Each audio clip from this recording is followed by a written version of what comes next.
Alright, so about a week ago, a little over a week ago, to be specific, Wednesday last week, I got my first Microtech knife, which was a tan camo Ultratech bayonet blade.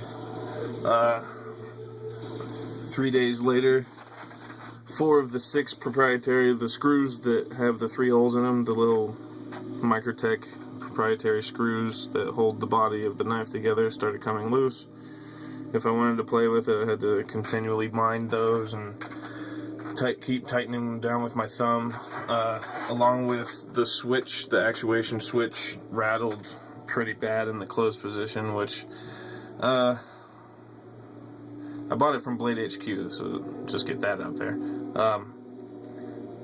They said that was pretty normal, which that honestly didn't really bother me that much, but only having it for 3 days, not really handling it that awful much, and never carrying it, and it's already coming apart, that I was not okay with. So I sent it back. I emailed them the following Saturday. I got it in my hands on Wednesday, and I emailed them on Saturday about it. So they sent me, yeah, this is for Blade HQ's customer service. It's outstanding. They sent me a shipping label, so I packaged it up and sent it to them on Monday. Wednesday they got it and they emailed me, so we talked back and forth. I didn't want it back. They were tightening the screws for me if I did want it back.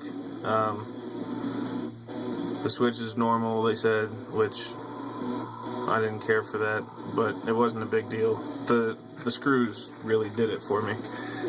So I reselected. Nothing against Microtech as far as their knives go, but I don't want to have to deal with their customer service after the stories I've heard. So I reselected, and I did reselect another first for myself. I've never had one of these, and what a mistake not having one of these sooner was. Just so you know who I'm talking about. Zero tolerance. This is my first zero tolerance knife. Pretty cool box. American built. I think it's a pretty cool box. And that whole serious knives, that is not a joke either. Zero tolerance is, from what I've heard, not from personal experience, because I've only been home from work for about 15 minutes, and that's the entire time that I've gotten to play with my new knife. So, just to show you what knife I'm talking about, this is the ZT301. It's the Ranger Green G10, titanium frame lock. Yes, I already switched the pocket clip. That was the first thing I did. It came out of the box, it's tip up. It was tip down. I'm not into that though. So I switched it. This thing is built like a complete tank.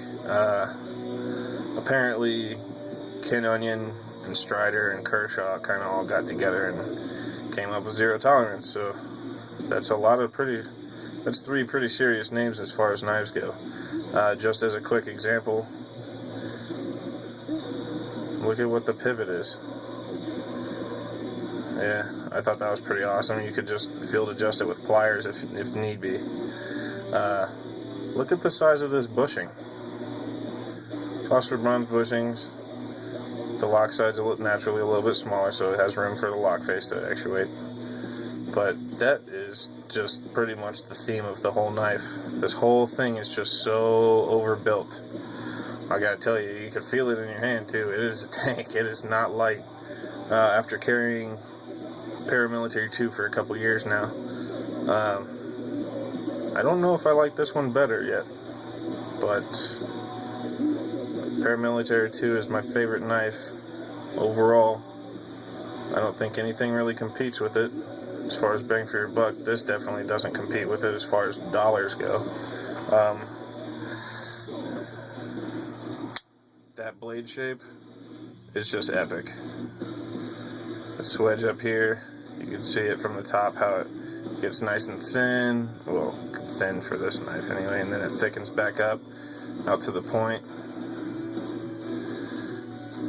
That blade is awesome. Apparently what they do is they DLC the whole blade, so the whole thing's black, and then they bead blast the silver stripes back into it. So the whole blade is super, super smooth. It just feels amazing. And just so people understand why these things are expensive, look at that blade steel. S30V. Yes, it is speed safe assisted from Kershaw Speed Safe, but that is one stout piece of S30V. That is a big piece of S30V. So that by itself is already going to hike the price of the knife up. Titanium frame lock, that's going to hike the price of the knife up. That's a lock bar over travel stop. So when you could see that little puck underneath the pocket clip right there, when I go to unlock the knife, I can't push it past that point, so I don't overextend this lock bar and bend it so it doesn't lock up anymore. But that lock face must be carbonized too, because there's no stickiness to it at all. It's super smooth. If this thing wasn't assisted, it would be the smoothest knife I have probably, because I mean, assisted knives, the spring in them kind of makes it a little bit difficult to close one-handed, but yeah, you see how much it makes my hand move? I'm holding my hand still, okay? Oops. That was my stupid ass fault. I was trying to hold my hand still. That is a thick, heavy blade and a really thick, heavy handle. It's quite a tank. G10 backspacer. I don't know if this liner in here is stainless or titanium. I think it's probably just stainless. But I am super pleased with this guy. Now, this is a really big knife, and I've said that a couple times. It's really big and heavy. So, just as an example of that, to give you a size comparison, here's your ZT. That doesn't stand up very well. And my favorite, Paramilitary 2, in all of its varieties. That's cutting edge lined up, so you see the blade's a little longer. This handle seems about the same length though, as far as from pivot to heel. Line them pivots up right there. Yeah, they're identical length, the handles are. I think this is an outstanding knife. I love the lock. Anyone that knows me, I don't really care for assisted knives. I really dislike autos, but I was gonna get one just kind of as a novelty kind of thing with the Microtech. That specific one didn't really impress me though, so it had to go back. That does impress me. This thing is a complete brute. Honestly, I had a choice between this one and the Microtech SOCOM Elite. I was going to get the same price on either of them. I don't think I made a bad choice. This thing is just immense. It's such a tank.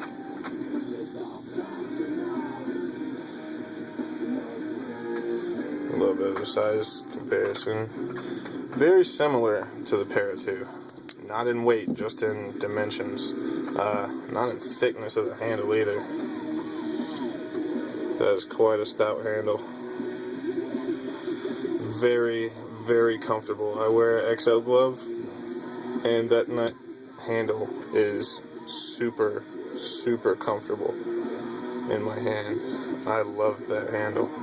Something most people know, size. That's cutting edge lined up. You can see the actual cutting edge is almost the same. You line the actual back of the cutting edge up, they're pretty much the same length. Even though this is supposed to be a 4-inch blade and that's a 3 3/4.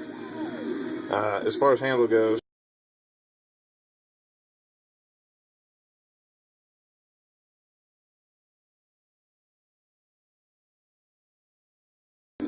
for the weight, rather. Something else that I just thought was fun. Everyone knows how big a Tenacious is. Everyone's had a Tenacious. So, here's a Tenacious next to a ZT-301. Yeah, this knife is just immense.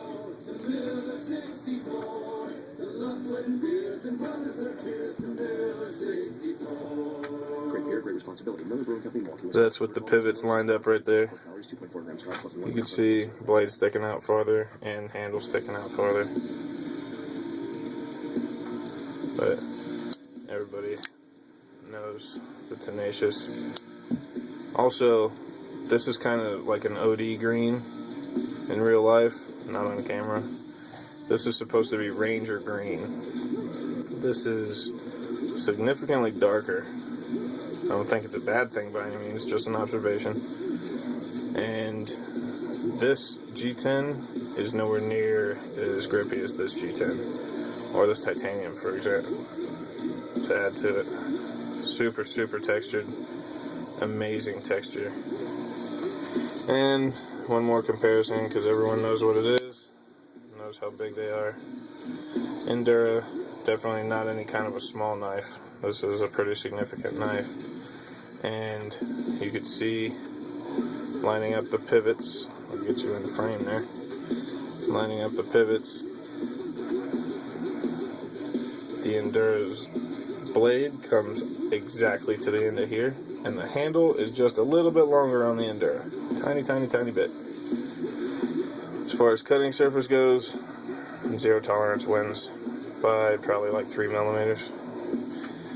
Not to mention, this has more cutting surface just because it's a recurve style blade. But